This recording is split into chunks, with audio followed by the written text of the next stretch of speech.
Buenas noches, hermanos. Que el Señor les bendiga. Vamos a estar compartiendo hoy día la palabra del Señor.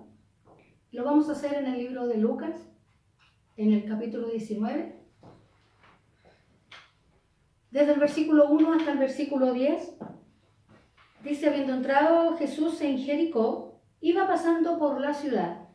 Y sucedió que un varón llamado Zaqueo, que era jefe de los publicanos y rico, procuraba ver quién era Jesús, pero no podía a causa de la multitud, pues era pequeño de estatura. Y corriendo delante subió a un árbol sicómoro para verle, porque había de pasar por allí. Cuando Jesús llegó a aquel lugar, mirando hacia arriba, le vio y le dijo: Zaqueo, date prisa, desciende. Hoy es necesario que yo pose en tu casa. Entonces él descendió a prisa y le recibió gozoso. Al ver esto, todos murmuraban, diciendo que había entrado a posar con un hombre pecador. Entonces Zaqueo, puesto en pie, dijo: He aquí, Señor, la mitad de mis bienes doy a los pobres, y si en algo he defraudado a alguno, se lo devuelvo cuadruplicado. Jesús le dijo: Hoy ha venido la salvación a esta casa, por cuanto él también es hijo de Abraham, porque el Hijo del Hombre vino a buscar y a salvar lo que se había perdido. Vamos a hablar de Zaqueo. ¿Quién era Zaqueo? Dice la palabra del Señor que Zaqueo es un publicano. Pero, ¿quién es un publicano? ¿Quién era un publicano? Era una persona, dice, que se le había dado el derecho de recaudar los impuestos internos para Roma. Tales impuestos abarcaban dos espacios o dos lugares. Primero, el del censo, que cada persona tenía que pagar muy insultante. A ver, esto era muy... insultaba a los judíos, porque ellos nunca quisieron aceptar de que eran gobernados o subyugados por Roma. Por lo tanto, para ellos era un agravio que les quisieran hacer pensar que eran ellos súbditos de Roma y que se tenían que someter a ellos. Además, era el impuesto a las propiedades, que era también ofensivo para ellos, toda vez que los judíos nunca sintieron que los romanos eran los dueños de sus cosas, de sus tierras. Ellos consideraban que el único dueño de las tierras era el Señor, era Dios. ¿Y de qué manera cobraban estos impuestos? Estos romanos, en vez de cobrar los impuestos directamente, lo que hacían, ellos remataban puestos. Es decir, la persona que quería cobrar impuestos tenía que pagarle al imperio para que le dieran ese trabajo. Y esta persona que pagaba para poder ser recaudador de impuestos, a su vez podía tener también personas a su servicio. Este era el caso de Zaqueo. Zaqueo era un hombre que tenía plata porque pudo pagar por el cargo. Y también tenía gente a su servicio. ¿Cómo podemos deducir esto? Porque dice que él era jefe de los publicanos. Por lo tanto, ahí se deduce que él tenía gente a cargo, ¿verdad? Por lo tanto, la persona que cobraba los impuestos se subdividía la región y ahí entre su gente ellos se ordenaban para poder cobrar estos impuestos. Los publicanos, dice, o los cobradores de impuestos en el Nuevo Testamento, eran estas personas que recaudaban impuestos. ¿Cuál era el problema? Que Zaqueo era judío. Y resulta que él se vende, entre comillas, al Imperio Romano para cobrar impuestos a su propia gente. ¿Cuál era el segundo problema de esto? Que ellos cobraban, el Imperio Romano le daba una cantidad, pero ellos cobraban más. Entonces, lo que les sobraba de más era para ellos. Entonces, finalmente, les agravaba los impuestos a sus hermanos judíos. Por lo tanto, eran considerados... Tenían dos consideraciones la gente para ellos. Eran ladrones y además eran desleales, eran traidores a su gente. Así que imagínense ustedes la fama que tenía Zaqueo. No tenía una gran fama, ¿verdad? Por lo tanto, este hombre nadie quería estar con él. Ningún judío quería ser su amigo. Él tenía mucha plata, pero tiene que haber sido un hombre solitario por lo que él hacía, por la labor que él desempeñaba. Jericó era una ciudad muy importante, ¿ya? Estaba en el valle del Jordán y controlaba el acceso a Jerusalén y el paso al este del Jordán. era una ciudad con mucho comercio, ¿ya? Por lo tanto, había harto impuesto que recaudar, ¿ya? Dice que esta ciudad era uno de los principales centros de impuestos de Palestina, ¿ya? Por lo tanto, Zaqueo era odiado entre los suyos. Zaqueo tenía mucha plata, pero en este contexto obviamente nosotros podemos entender que Zaqueo no era feliz, porque la plata no lo es todo, ¿ya? Él no era feliz, se sentía solo, ¿ya? Porque había escogido una labor que no era limpia, por decirlo de alguna manera, ¿verdad? Porque ¿quién con los pies o el corazón bien puesto va a querer robar a sus hermanos y venderse al opresor? Porque el Imperio Romano era el opresor de todos los pueblos que tenían ahí conquistados, ¿ya? Podemos pensar que en este sentido Zaqueo necesitaba que alguien lo quisiera, necesitaba que alguien lo aceptara y que no lo rechazara por lo que él hacía, por lo que él estaba realizando, ¿verdad? Y Zaqueo seguramente tiene que haber escuchado de Jesús. Jesús, con todos los milagros que él hacía y con toda su forma de ser diferente, confrontaba a las personas él y también las amaba mucho. La fama de Jesús se había extendido por todas partes. Y Zaqueo quería estar con ese hombre porque él pensaba que tal vez este varón no lo iba a despreciar, no lo iba a rechazar. Él quiere ir a ver a Jesús, pero tenía un problema este hombre con su físico. Era bajito, a lo mejor como yo, a lo mejor un poquitito más bajo. No era enanito, porque a veces nosotros cuando enseñábamos a los niños en la escuela dominical le decíamos un hombre chiquitito, así. Y no era enanito, era bajito de estatura. Por lo tanto, cuando uno es bajito de estatura y está en una multitud, no ve nada, porque la gente que es más grande que uno le tapa la visión. Y eso era lo que le ocurría a Zaqueo. Zaqueo quería ver a Jesús.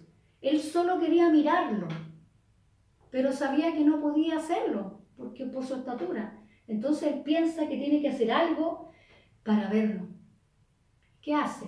Se sube a un árbol, un sicómoro, un árbol. Él escala el árbol y ¿sabe qué? ¿Usted cree que Zaqueo no se expuso cuando hizo eso? Él se expone. Me imagino las burlas de todos los que estaban ahí, o de la gran mayoría, riéndose de su traidor, porque era el traidor de ellos, riéndose, porque él estaba ahí haciendo poco menos que el ridículo, subiéndose a un árbol, ¿ya? Pero fíjense ustedes que él logró su objetivo. ¿Qué logra? Ver a Jesús. Pero logra algo más que eso. Él consigue, ¿no es cierto?, que Jesús le mirara, llamó la atención de Jesús. Y sabe que Jesús logró ver un poquito más allá de lo que ve toda la gente. Pudo ver el corazón de este hombre. Y él se dio cuenta de que este hombre tenía una necesidad. Y sabe que Jesús le dice, Zaqueo, ven, lo llama y le dice, ¿sabes qué? Voy a ir a tu casa a cenar contigo. Para los judíos, que un rabí, que un maestro quisiera ir a su casa, era un gran honor. No era cualquier cosa. Era como que a la casa de uno viniera un presidente de la República y dijera, ¿sabes que te voy a visitar? Para él era un gran honor. Por lo tanto, él estaba muy contento y no cabía en sí y no lo podía creer. Pero sí, efectivamente Jesús quería ir a su casa y se va con él. Y en algún minuto, ¿no es cierto?, Zaqueo, viendo que toda la gente murmuraba, él dice, ¿sabes, Señor? Yo voy a dar la mitad de mis bienes a los pobres. Yo voy a dar todo esto a los pobres. Voy a devolver si en algo he robado, aunque él sabía que lo había hecho. Entonces tenemos que Zaqueo está haciendo algo que debiese ser todo cristiano o toda persona que conoce al Señor. él conoce al Señor y su vida cambió. Acuérdense ustedes que estamos viendo de que todo aquel que se encuentra con Jesús, su vida cambia, su vida nunca más es igual. La ley judía hablaba un poquito sobre esto, sobre la restitución, ¿verdad? Y Zaqueo ofrece mucho más de lo que la ley le pedía a él. Si la ley le decía estoy poniendo un ejemplo, que había que devolver el 50% de lo robado, él devolvió 3 veces, 4 veces más. Por lo tanto, él hizo algo que todo aquel que conoce al Señor debe hacer. Restituir hasta donde sea posible. Porque el arrepentimiento es más que palabras, son acciones, son hechos, son cosas concretas que el Señor espera de cada uno de nosotros. Él nos recomienda y nos dice que nosotros debemos guardar su palabra. Y ese guardar significa hacer su voluntad. No significa que yo me la aprenda de memoria y la tenga aquí y la repita, no significa eso. Cuando dice eso, Jesús está diciendo, ¿saben qué? Mi palabra, ustedes la conocen, ustedes ahora lo que tienen que hacer es hacerla, cumplirla. Hagan la vida en ustedes, aplíquenla ustedes. Acuérdense que en Santiago dice que el que no hace la palabra es solamente oidor. Que ese no sirve, que hay que ser hacedor de la palabra, ¿verdad? Pero, ¿qué importancia tiene esto para nosotros? Jesús es el camino para el cristiano. Él es el camino, ¿verdad? Dice que en el capítulo anterior a que Jesús se encontrara con Zaqueo, se encuentra con un hombre que es el joven rico. Y sabe que al joven rico Jesús le pide que venda todo lo que tiene, porque él le dice, ¿has hecho la voluntad de Dios? Y al joven rico, ¿qué le dice? Sí, yo he cumplido toda la ley. Ah, te falta una cosa, vende todo lo que tienes y dalo a los pobres. ¿Y qué hizo el joven rico? Se puso triste, porque en el fondo él nunca había cumplido la ley, porque el que quebranta un punto los quebranta a todos, ¿verdad? Sin embargo, Zaqueo, Jesús no le pidió nada. Jesús no le pidió a Zaqueo que vendiera todo y que repartiera y que resarciera. No le dijo nada. Zaqueo solito lo hizo. Eso es lo que nosotros como cristianos tenemos que hacer. Siempre que alguien se encuentra con Jesús, su vida cambia. En todo sentido. En hábitos, en estilo de vida, éticamente, moralmente. Jesús, cuando entra a la vida del ser humano, entra a todas sus áreas para mejor, para ordenarnos, para que vivamos en paz con Él, ¿ya? Y con las personas. Si yo hago la voluntad de Dios, voy a estar en paz con Él, pero también voy a estar en paz con las personas. Porque si el segundo mandamiento dado por Jesús que dice, amarás a tu prójimo como a ti mismo, nosotros lo hiciéramos y lo viviéramos, ¿sabe qué? Se evitarían muchos conflictos, porque a mi prójimo que yo amo no le haría daño, ¿verdad? Entonces, hoy, ¿cuál es la invitación?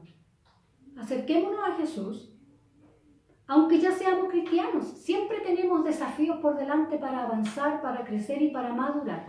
Acerquémonos a Él y veamos qué cosas aún están en nuestra vida que no nos permiten crecer, que no nos permiten madurar. El Señor, cada día de vida que nos da es una oportunidad para que nosotros podamos encaminar mejor nuestros pasos. A todos nos falta un poquito. Todos aprendemos, todos los días aprendemos. Tenemos su palabra, tenemos la tecnología que el Señor nos regala para que la usemos para su reino, ¿verdad? Entonces, el Señor nos desafía a nosotros a que hagamos su voluntad, que hagamos su palabra en nuestra vida y que podamos nosotros mostrarle al mundo de que somos distintos y que Jesús mora en nosotros. Así que los desafío a buscar al Señor en la intimidad y a experimentar con Él ese cambio. Y va a ver que su vida va a estar mucho más tranquila, con mucha tranquilidad, con mucha armonía. Usted se va a dar cuenta que su corazón va a estar en paz cuando usted esté en paz con el Señor. Dios les bendiga. Buenas noches.